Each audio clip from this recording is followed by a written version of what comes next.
तो मोहिनी जी मुझे ब्लॉग में ऐड करने के लिए थैंक यू सो मच। जो मैनपुरी गोल्डन बॉय है ना, उन्होंने मुझे इनवाइट किया है आने के लिए। पर्सनली मैं खुद 3-4 यूट्यूबर से मिल चुका हूँ। बालू में अगर आलू की एक दोपहरी लग जाए सही से, समझ लो कितनी ज़्यादा घट चुकी है। वो देखो सामने चिन्ह दिख रहा है, ये देखो जो नीम का पेड़ है, ये देखो पता नहीं कैसे झुलस गया। ये मतलब सभी पेड़ों की यही दशा है। तो आपको गांव का माहौल दिखाते हैं कि इस समय शाम का कैसा होता है जब सूर्यास्त हो जाता है।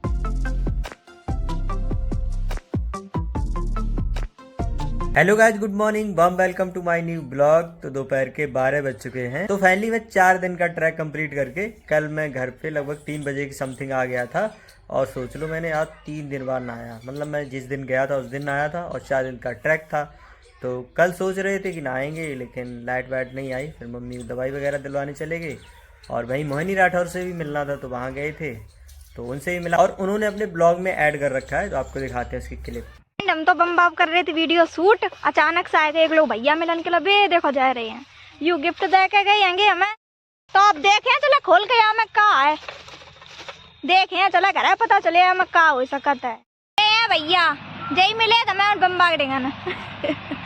हाय फ्रेंड्स, तो ये मतलब मैम का मैं बहुत बड़ा फैन हूँ और मेरे इधर जितने भी लोग हैं वो सभी लोग बहुत बड़े फैन हैं। तो मैं 1 महीने से कोशिश कर रहा हूँ मिलने की, तो मुश्किल से मिल पाया। तुम पहले जा बता कितने बड़े फैन हो। बहुत बड़े फैन, मतलब ऐसी हैं फैन, तो छोड़ ही दो आप। ऐसी है भैया हमारे गिफ्ट। गाड़ी खोलो दिखा पूरी। लक्ष्मी जी, गणेश जी की फोटो है। गाड़ी देख ली ना क्लिप। तो मोहिनी जी मुझे ब्लॉग में ऐड करने के लिए थैंक यू सो मच। वैसे मेरा ब्लॉग पता नहीं आप देखोगी या नहीं देखोगी। अगर बाई चांस अगर आप देखोगी तो आपको ये तो पता लगेगा ही कि मैं जिसको भी ब्लॉग में लेती हूँ कोई अच्छा होता है तो वो अपने में क्लिप लगा के या वैसे ही थैंक यू तो बोलता ही है अल्टीमेटली। चलिए भाई, फिलहाल मैं अपने गेहूँ के पास आ चुका हूँ और देखो कितने बड़े बड़े हो गए। अभी भी इनमें एक भी पानी नहीं लगा बिकॉज अभी बारिश हो गई थी, लेकिन अब सूख चुका है खेत। देखते हैं किसी दिन उनमें लगता है तभी लगाते हैं इसमें। कई बार आप घूमने जाओ, उसके बाद कई दिन हो जाएं, फिर उसके बाद अपने गांव लौट के आओ, फिर गांव की फीलिंग जो है ना वो एक अलग ही तरीके की है। इसको बयां नहीं कर सकते, वो तो दिल में ही होती है।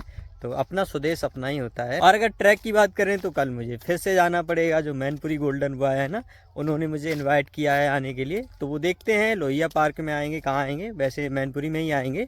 बेसिकली वो रहते हैं अपने बेवर में रहते हैं। मेरी कल शाम को उनसे इंस्टाग्राम पे वीडियो कॉल हुई थी, तो लाइव आए थे, तो उसी मुझे भी ज्वाइन किया था। तो thank you so much Mainpuri golden boy भाई। काफी दिन हो गए हैं, तो आज चलते हैं और नदी के हालचाल लेते हैं, खेत भी देखते हैं कैसा हुआ कैसा नहीं, जुतवाया नहीं जुतवाया घर वालों ने मुझे पता नहीं है। मैंने कई छोटे छोटे ब्लॉगर्स की लाइव देखी है, वो जाते हैं बड़े बड़े यूट्यूबर से मिलने और फिर उनको बदनाम करते हैं। मुझे नहीं पता है कि उनके साथ ऐसा वो व्यवहार करते हैं या ये वायरल होने के लिए, व्यूज लाने के लिए ऐसा करते हैं, मुझे तो नहीं पता है। पर्सनली मैं खुद 3-4 यूट्यूबर से मिल चुका हूँ, किसी ने भी कोई गलत व्यवहार नहीं किया, किसी ने मना तक नहीं किया।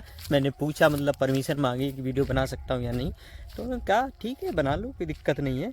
लेकिन ये पता नहीं क्यों बदनाम करते हैं, ये तो गलत बात है। अगर आप जाते हो पोलाइटली उनसे पहले परमिशन मांगो ना, कि आप जाते हो कैमरा सीधा खड़ा करके, और उनको समझते नहीं उनकी भी कोई लाइफ होती है भाई, उनको भी पैनिक्स आते हैं, उनको भी मतलब दिक्कतें होती हैं, वो भी कभी कभी सैड होते हैं। तो आप जाके कैमरा घुसेड़ दो उनके मुँह पे, तो थोड़ा बहुत तो वो बोल ही देंगे कुछ ना कुछ, लेकिन चढ़ा बढ़ा के ऐसे नहीं बोलना चाहिए, तो कोई गलत बात है। और उनकी जो भी ये सक्सेस वगैरह होती है, ऐसा तो है नहीं उनको कहीं पड़ी हुई मिली, उन्होंने मेहनत करी है, तो उनका हक है। अगर वो मना भी करें तो आपको कुछ नहीं कहना चाहिए, रूल तो ये कहता है।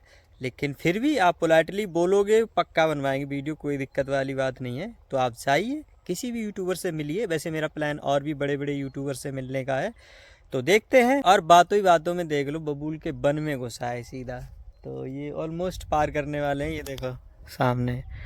तो चलते हैं, अब थोड़ा दूर रह गया खेत, इधर ही रास्ते चलते हैं। ये पीछे वाले खेत के भी आलू खुद चुके हैं, आलू की हालत देखो, ऐसे ही छोड़ दिए। ये हरे भरे है ना कट पीस, लेकिन ये कोल्ड में पड़ सकते हैं, सभी कोल्ड खुल चुके हैं, तो इनको डाल देने चाहिए, नहीं तो ख़राब हो जाएंगे 4-5 दिन बाद। वैसे भी ये पटक जाएंगे क्योंकि इतनी ज़्यादा धूप पड़ने लगी है नीचे। एक तो ये बालू है, बालू में अगर आलू की एक दोपहरी लग जाए सही से, समझ लो वो खराब आलू, फिर नहीं टिक सकता। मैं अपनी सबसे फेवरेट जगह अपने खेत में पहुंच चुका हूँ, नदी वाले में। तो ये देखो बिल्कुल सर्दी सूख गई ना, बरसात का पानी होता है वो एकदम से खत्म हो जाता है। तो अब इसमें परेवट ही करनी पड़ेगी, मूंगफली बुआई होगी पूरे खेत में। लेकिन परेवट करने से पहले ये देखो जहाँ था ढेर लग गए ना, कोने सबसे बड़ा है, तो ये हटाने पड़ेंगे तभी परिवट सही से होगी। अभी अभी मैंने मोबाइल देखा तो काफ़ी समय हो गया यहाँ बैठे बैठे और पता भी नहीं चला कितनी जल्दी समय बीत गया। तो अब बहुत जोर की प्यास लगने लगी है क्योंकि धूप इतनी ज़्यादा तेज़ी से पड़ती है। तो अब घर चलते हैं। ये देखो इस खेत में भी आलू खुद चुके हैं और ये देखो कट पीस ऐसे करके ढेर लगा दिया है। अब ये भरी जाएगी किसी दिन, चली जाएगी कोल्ड में, क्या दिक्कत है। लेकिन उससे ही अगले खेत में ये देखो कितने आलू पड़े हैं। ये फालतू बर्बादी तो हो रहे हैं, क्या फ़ायदा है। ये खट्टे के कर लिए जाएँ तो ये कोल्ड में पड़ जाएंगे। देख लो इसमें बहुत से सही भी। तो अब बात करते हैं नदी के हाल के बारे में। नदी मैंने वहाँ पुल से कल देखी थी तो तब से देखो कितनी ज़्यादा घट चुकी है। वो देखो सामने चिन्ह दिख रहा है और पानी वाइट वाइट है, अभी ब्लैक नहीं हुआ है। और इस पास ही वाले पीपल पर आज शांति लग रही है। पता नहीं आज पक्षी वगैरह कहाँ चले गए। वैसे इसमें इतनी ज़्यादा बोलते हैं कि मतलब कुछ भी वीडियो शूट नहीं कर सकते इसके पास, बिल्कुल आवाज़ ही नहीं आती और किसी की। ये देखो आज धूप निकल आई तो पक्षी देखो कितने मन से नहा रहे हैं। ये देखो कुछ उड़ रहे कुछ तैर रहे, कितने मस्त लग रहे। गांव के पास पहुंच गए, अब चलते हैं सीधा घेर में। घर नहीं जाएंगे, थोड़ा काम है घेर में। इस पक्षी की ध्यान से आवाज़ सुनो, आज पता चला ऐसे ही बोलता है। गांव में इसको बोलते हैं पुड़किया बोलते हैं, ऐसे नाम पता नहीं क्या होता, फाख्ता होता है शायद। आए दिनों में मैंने एक चीज़ नोटिस करी है। ये देखो जो नीम का पेड़ है, ये देखो पता नहीं कैसे झुलस गया। ये मतलब सभी पेड़ों की यही दशा है। इधर साइड देखो, ये देखो ये भी झुलसा हुआ है पूरा। पहले ऐसे ही आम के पेड़ खत्म हो गए झुलस झुलस के, अब ये पता नहीं नीम के पेड़ों में क्या हो रहा है। और इधर के नीम देखो, वो देखो वो सामने इधर और ये तीसरा, मतलब सभी में ये बीमारी लग चुकी है, पता नहीं क्या दिक्कत है। शाम के 6 बजने वाले हैं, मात्र 4 मिनट कम रह गए हैं। तो आपको गांव का माहौल दिखाते हैं कि इस समय शाम का कैसा होता है जब सूर्यास्त हो जाता है। वैसे अगर पक्षियों की बात करें तो पक्षी तो अभी फिलहाल नहीं बोल रहे, सुबह सुबह बहुत ज़्यादा चहचहाते हैं, सुबह से लेकर के और 11 बजे तक। दिखाते हैं आपको एरियल रूट से। तो यहाँ से गांव का एरियल व्यू देखो, ये है साउथ एंड साइड और ये रहा अपना ईस्ट एंड साइड।